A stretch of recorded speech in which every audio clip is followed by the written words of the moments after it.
बार की बात है। एक गांव में एक गरीब आदमी रहता था। उसका नाम श्याम था। श्याम रोज फल बेचता था और इस तरह से वह कुछ पैसे कमा लेता था। किसी तरह वह अपने परिवार का प्रबंधन करने में सक्षम हो रहा था। कई बार वो अपने परिवार के लिए खाने की व्यवस्था भी नहीं कर पाता था। हालांकि इस तरह जीवन चल रहा था। श्याम और उसकी पत्नी बहुत अच्छे इंसान थे। वे रोज भगवान की पूजा करते थे। हर दिन कुछ फल फूल वे भगवान को चढ़ाते थे। वे ईश्वर के सबसे बड़े भक्त थे। लेकिन श्याम की पत्नी बहुत उदास थी, क्योंकि उनकी कमाई इतनी कम थी कि वे अपने दोनों बच्चों के लिए उचित भोजन की व्यवस्था भी नहीं कर पाते थे। किसी तरह वे अपना जीवन बिता रहे थे, लेकिन एक दिन विनाशकारी बाढ़ आ गई। सब कुछ बह चुका था। उसे कोई सब्जी और फल खरीदने के लिए नहीं मिला।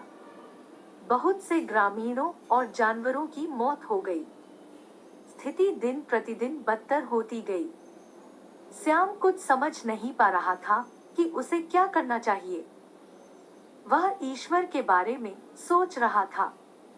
एक रात चुपचाप वह भगवान से प्रार्थना करने के लिए मंदिर में गया, जब उसके परिवार के सभी लोग सो गए थे। श्याम अपनी हालत के साथ साथ सभी ग्रामीणों के लिए रो रहा था। वह सोच रहा था कि बाढ़ आने से पहले वे कितने खुश थे। खेल के मैदान में बच्चे रोज खेलते थे। पुराने लोग छोटे लोगों को कहानियां सुनाते थे। और सब कुछ कुछ दिनों के भीतर बंद हो गया था। मौत की वादी की तरह ही वहां भी सन्नाटा पसरा था। श्याम बहुत उदास और निराश था। वह गहरी सोच में डूबा था। वह मंदिर के फर्श पर बैठा था और भगवान का चेहरा देख रहा था। उसने महसूस किया कि भगवान की आंखें चमक रही थीं और वह करुणामय था।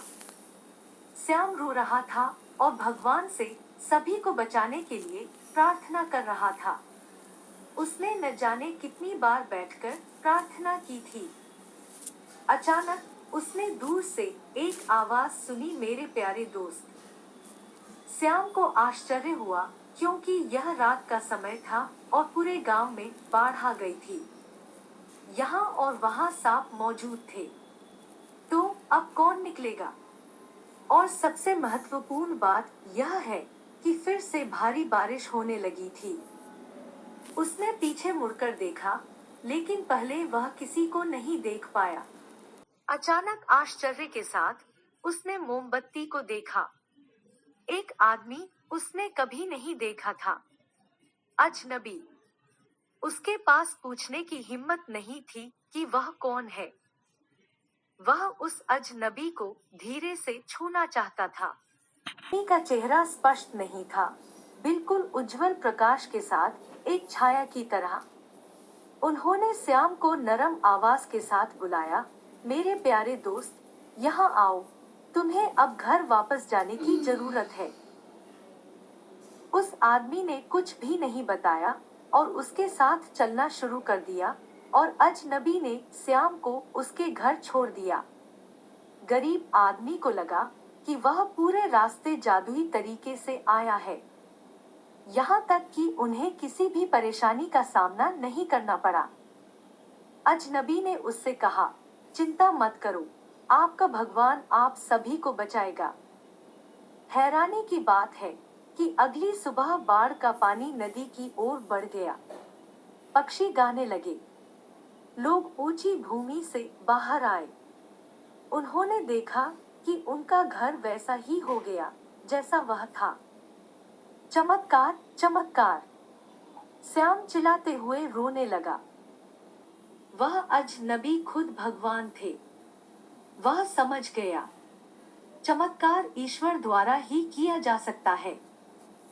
इसलिए सभी बुरी स्थितियों में हमें परमेश्वर पर विश्वास रखना चाहिए। यह भगवान की दुनिया है और हम भगवान के बच्चे हैं। वह हमें बचाता है। केवल अपने दिल से प्रार्थना करो, वह सुनता है और वह हमेशा ध्यान रखता है। आपको सकारात्मक प्रतिक्रिया मिलनी चाहिए। ईश्वर ही सब कुछ है और सर्वव्यापी है।